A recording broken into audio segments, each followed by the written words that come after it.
Time to go on the mark. Father Mark Davis, pastor at St. Patrick of Heather Downs, joining us this morning as he does each and every Monday morning, and that's why we love Mondays. Hi, Father. Good morning, Ron. Good morning, Pat. How are you guys today? We're better than Dave. Doing just fine. Yeah, I know. exactly. What I just heard is he got like flu or what's going on? He didn't share too much. He just said he was up all night and he's not well. So hopefully he's sleeping. I don't blame him to not share too much. Yeah. So John Henry Newman, who's named the Doctor of the Church, he's the one who the Newman Centers are named after, correct? Yes. Because there's another saint with a very similar name. Yes. Don't you pronounce that one different, though, Father? Isn't like it more Neumann. like Naumann? But, Neumann? Yeah. Right. You know what? And again, sometimes I think I'm not smart enough to remember who's who. but Boy, that's that sounds like me. That Pope Leo, named him a Doctor of the Church because he was so influential in spreading. I mean, how many Newman Centers are there throughout universities, throughout the whole world?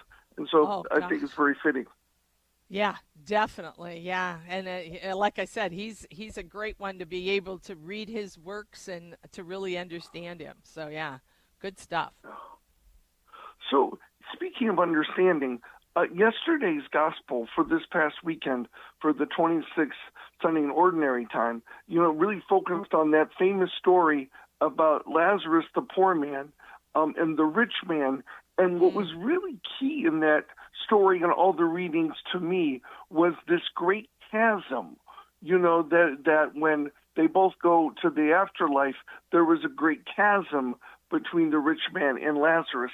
And it reminded me of a story about a man who was hiking in the Rocky Mountains with friends and got separated. And after a day or two, they sent out search parties and they contacted all different organizations, in the area to try to find their friend. And on the third day, there was a group that saw a man way down in the canyon, on the other side of a great chasm, and they called out to him, "Hello, hello, hello." And he said, "Hello, hello, hello." Said, "Are you Charlie, Charlie, Charlie? Smith, Smith, Smith."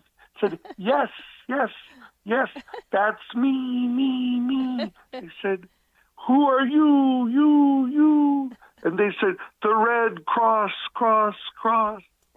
And then he said, seriously, I gave at the office.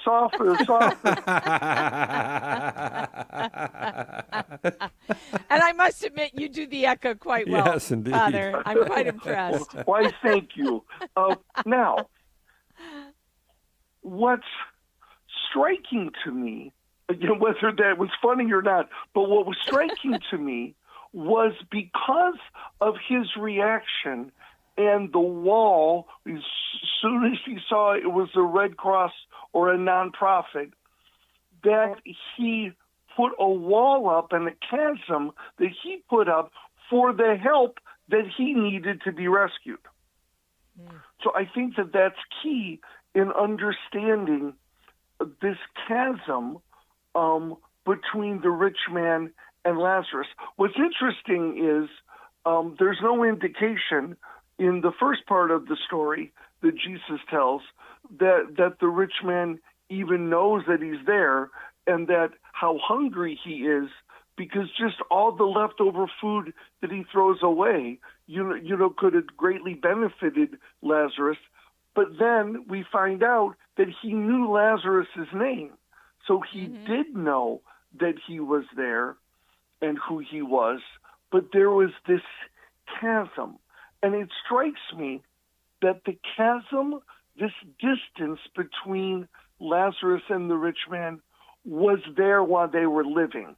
It just continued in the afterlife. And what was interesting, this chasm was not just between the rich man and Lazarus, the poor man, but between the rich man and God. Yep. And so they're similar in the first reading from Amos, talking about all of these men and women of Zion, of Israel, who just took great care of themselves and lived in luxury, but they had no clue of Joseph's plight. In other words, what was going on politically, with their country being about to be exiled. And once again, they were so self-interested that there was a chasm, not only between them and other people, them and what was horribly going wrong with so many of their own kinspeople, but also with God.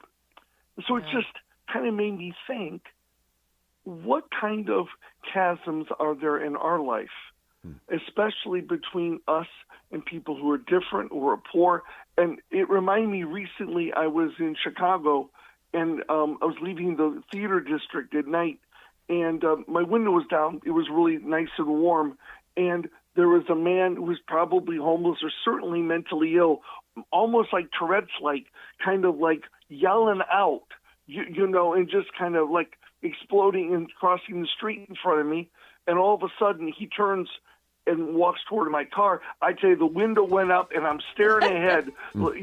and then, but I felt a wall up in me, though. Mm-hmm. I mean, I could have at least prayed for him or felt, but that fear got a wall in me. And it reminded me of a couple weeks ago where I was in between appointments. I maybe was even running out to the restroom, and then, then a woman was there with her son, trying to get help for St. Vincent de Paul. But as soon as she talked to me and needed help, again, the wall went up. And then it just says, why does this happen sometimes if people are in need, or that the wall goes up? And I think we need to be able to ask God to help us to pray for them